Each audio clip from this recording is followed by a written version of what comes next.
दोस्तों, नारायणी सेना का नाम तो आपने सुना ही होगा, लेकिन क्या आप अंदाजा लगा सकते हैं कि यह सेना कितनी भयावह और विध्वंसकारी थी? कल्पना कीजिए, एक ऐसी अजय सेना जिसका एक एक सैनिक महाभारत के युद्ध में हजारों योद्धाओं से अकेले लोहा लेने में सक्षम था। एक ऐसी टुकड़ी जिसका हर सैनिक मायावी युद्ध कला में निपुण था और जो केवल उन्हीं को दिखाई देती थी जिनके पास दिव्य दृष्टि थी। लेकिन कुरुक्षेत्र का युद्ध समाप्त होते ही यह सेना रहस्यमय तरीके से लुप्त हो गई। आखिर यह सेना कहाँ गई? क्या यह पूरी तरह नष्ट हो गई या फिर किसी गुप्तलोक में जाकर किसी खास समय के आने की प्रतीक्षा कर रही है? और सबसे बड़ा सवाल, क्या कलयुग में यह सेना फिर से लौटेगी? आज हम इस रहस्य को जानेंगे, एक ऐसी कथा के माध्यम से जो महाभारत के पन्नों से निकलकर भविष्य की ओर इशारा करती है। श्री कृष्ण ने अपने राज्य की सुरक्षा के लिए एक विशेष सेना तैयार की, लेकिन यह कोई साधारण सेना नहीं थी। यह उन योद्धाओं की टुकड़ी थी जो न केवल शस्त्रों में निपुण थे बल्कि तपस्या, योग बल और दिव्य शक्तियों से भी सुसज्जित थे। इनका लक्ष्य केवल एक था, श्री कृष्ण की आज्ञा का पालन करना बिना कोई सवाल पूछे, बिना कोई संदेह किए। इन योद्धाओं को विशेष युद्ध कला सिखाई गई। दिव्यास्त्र का ज्ञान, शत्रु के मन को भेदने की क्षमता और अदृश्य होकर युद्ध करने की कला। ऐसी अद्वितीय सेना को नारायणी सेना कहा गया, क्योंकि यह नारायण यानी भगवान श्री कृष्ण की कृपा से संचालित थी।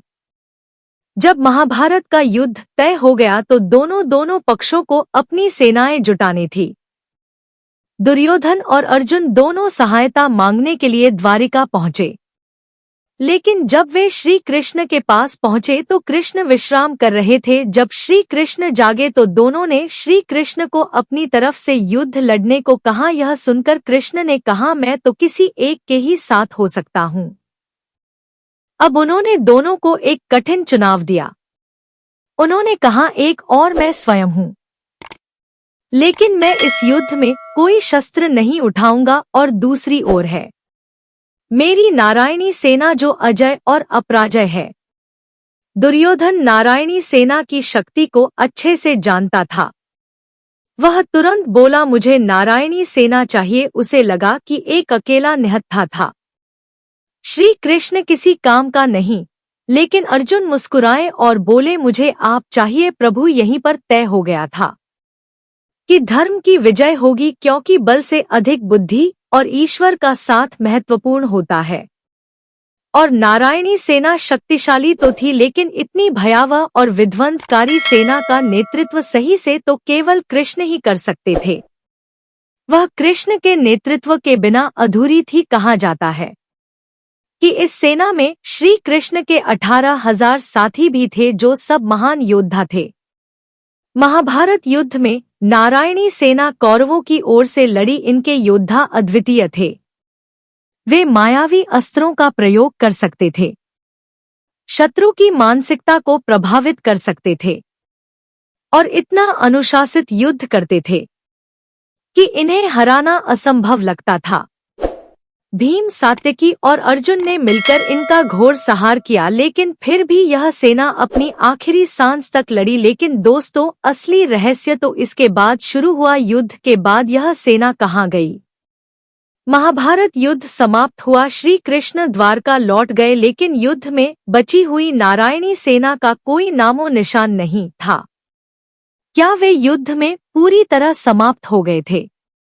नहीं, कुछ ऋषियों और योगियों का मानना है कि श्री कृष्ण ने अपनी योग्य माया से सेना को एक गुप्त लोक में भेज दिया। कहा जाता है कि नारायणी सेना आज भी कहीं अस्तित्व में है, लेकिन यह केवल उन्हीं को दिखाई देती है जिनकी आत्मा शुद्ध और दृष्टि दिव्य होती है।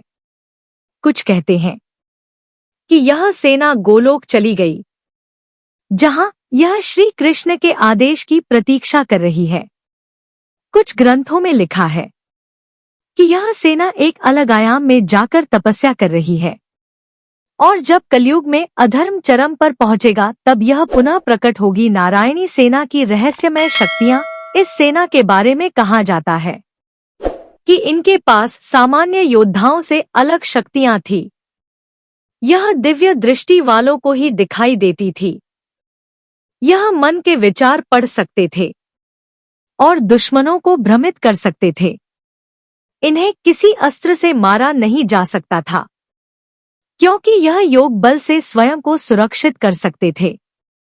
महाभारत के बाद कई साधकों ने नारायणी सेना के अस्तित्व का दावा किया। कई ग्रंथों में इस सेना के पुनः प्रकट होने की भविष्यवाणी भी की गई है। क्या कलयुग में नारायणी सेना लौटेगी? दोस्तों, अब सबसे बड़ा सवाल, क्या यह सेना कलयुग में फिर से प्रकट होगी? कल की पुराण के अनुसार जब अधर्म अपनी चरम सीमा पर होगा तब भगवान विष्णु का अंतिम अवतार कल के अवतार इस धरती पर प्रकट होंगे और तब एक महान युद्ध होगा। कुछ ऋषियों का मानना है कि नारायणी सेना इसी युद्ध के लिए पुनः जागृत होगी। संभावना यह भी है कि यह सेना किसी गुप्त स्थान पर छिपी हो और जब समय आएगा तब यह फिर से प्रकट होगी। अब सवाल यह है, क्या यह केवल एक पौराणिक कथा है या फिर सच में कहीं ना कहीं नारायणी सेना इस दुनिया में मौजूद है? निष्कर्ष, क्या यह सिर्फ एक मिथ्या है या एक सच? दोस्तों, यह सवाल आज भी अनसुलझा है। कुछ लोग इसे महज एक धार्मिक कथा मानते हैं, जबकि कुछ का विश्वास है कि जब सही समय आएगा तब यह सेना फिर से प्रकट होगी। क्या आपको लगता है कि नारायणी सेना आज भी कहीं ना कहीं अस्तित्व है या यह सिर्फ एक अद्भुत पौराणिक कथा है? नीचे कमेंट करके बताइए और अगर आपको यह वीडियो पसंद आया हो तो इसे शेयर जरूर करें। सनातन धर्म के ऐसे ही अद्भुत रहस्यों के लिए हमारे चैनल को सब्सक्राइब करें और कमेंट में जय श्री कृष्णा अवश्य लिखें। कहानी सुनने के लिए बहुत बहुत धन्यवाद। मिलती हूँ एक और अच्छी कहानी के साथ। जय श्री कृष्ण।